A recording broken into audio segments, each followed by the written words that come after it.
요즘처럼 추운 날씨가 지속되면 산책 시간이 줄고 활동량이 떨어지면서 자연스럽게 식사 패턴이나 간식 습관이 바뀌는 경우가 많습니다. 그래서 최근 병원에는 구토나 설사 같은 위장 증상으로 내원하는 아이들이 눈에 띄게 증가했습니다. 이런 증상이 지속된다면 췌장염을 의심해 봐야 하는데요. 알려주게 이번 시간에는 강아지 췌장염에 대해서 이야기해 보려 합니다.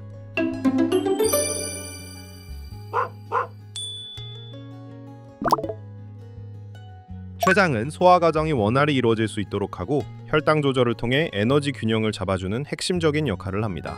먼저 외분비 췌장은 음식물을 분해하는 소화 요소를 만들어 장으로 보냅니다.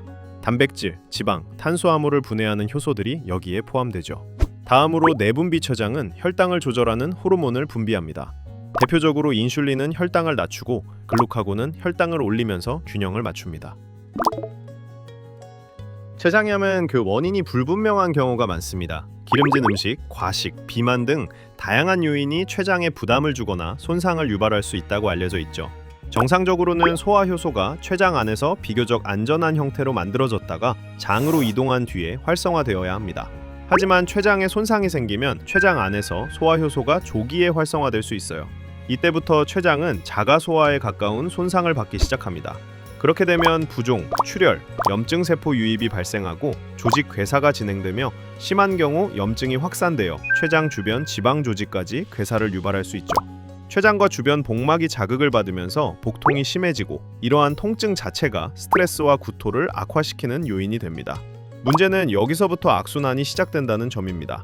염증과 통증은 구토를 유발하고 식욕을 떨어뜨립니다. 이 상태가 지속되면 탈수와 전해질 이상을 초래하고 증상이 더욱 심해지면서 몸 전체 순환이 악화됩니다. 그러면 췌장으로 가는 혈류도 줄어들면서 염증이 증폭되죠. 일부 아이들은 췌장 주변에 머물던 염증 신호가 전신으로 번지면서 전신 염증 반응 증후군으로 진행할 수 있습니다. 이 단계에서는 활력 징후가 흔들리고 신장과 간 기능에도 부담이 생길 수 있어요. 췌장염의 초기 증상은 보호자분들이 비교적 가볍게 생각할 수 있습니다. 하지만 경우에 따라 짧은 시간 안에 상태가 급격히 나빠질 수 있기 때문에 초기부터 안정적으로 치료 방향을 잡는 것이 중요합니다. 치료의 목표는 몸이 회복할 수 있도록 상태를 관리하고 통증과 구토를 조절하면서 합병증을 예방하는 것입니다. 이 과정은 집에서 관리하기 어려운 경우가 많아 아이의 상태에 따라 입원 치료가 권고됩니다. 그럼 병원에 입원하면 어떤 치료를 받게 되는지 알아볼까요? 정맥수액으로 수분과 전해질을 정확하게 교정하고 몸 전체의 순환을 유지하면서 췌장으로 가는 혈류가 나빠지지 않도록 돕습니다. 췌장염은 중등도 이상의 복통을 동반할 수 있습니다. 그래서 통증 반응을 계속 평가하면서 상태에 맞게 진통제를 꾸준히 투여합니다. 항구토제와 위장보호제를 투여합니다. 구토가 멈춰야 물도 마시고 약도 먹고 영양도 섭취할 수 있으니까요.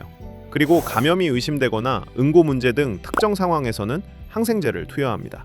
일반적인 약물 치료로 좋아지지 않아서 더 적극적인 치료가 필요할 때는 신선동결 혈장이나 췌장의 염증 반응을 조절하는 신약도 투여할 수 있습니다.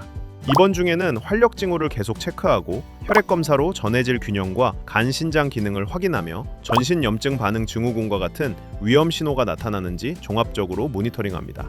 저지방이면서 소화가 쉬운 처방식을 아주 소량부터 단계적으로 급여합니다. 아이가 스스로 먹기 어려운 경우에는 튜브를 통한 영양 공급도 고려하게 되죠. 췌장염은 한번 좋아졌다고 해서 완전히 끝나는 병이 아니라 재발하거나 만성 췌장염으로 이행하는 경우가 흔한 질환이에요. 그래서 퇴원 이후에도 저지방 시기를 유지하면서 일상생활 속에서 꾸준히 관리해주는 것이 중요합니다.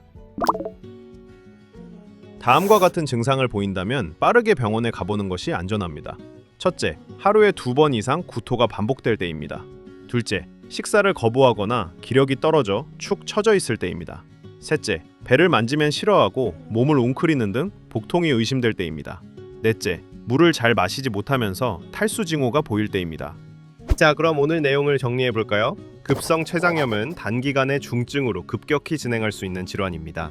증상이 경미해 보여도 경과를 예측하기 어렵고 중증에서는 전신 염증 반응 증후군이나 다발성 장기 손상으로 이어질 수 있어서 초기 진단과 적극적 치료가 중요합니다. 췌장은 소화 효소와 혈당 조절을 담당하는 중요한 장기이고 췌장염은 주변 조직 염증까지 동반해 심한 복통이 나타날 수 있기 때문에 많은 경우 입원 치료가 권고됩니다. 입원 시 수액, 진통, 항구토, 약물, 모니터링, 영양관리 등 다방면으로 치료에 집중해서 회복을 돕습니다.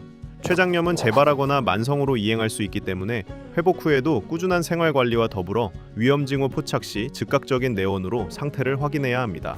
이번 시간에는 강아지 췌장염에 대해서 알아봤습니다. 우리 아이가 아플 때 할 수 있는 가장 큰 일은 아이가 보내는 위험 신호를 정확히 알고 빠르게 대응하는 것이죠. 그 작은 실천이 아이의 건강을 지킬 수 있다는 점을 다시 한번 말씀드리면서 마치도록 하겠습니다. 알려주개는 앞으로도 보호자분들께 꼭 필요한 유용한 정보로 찾아뵙겠습니다. 시청해주셔서 감사합니다.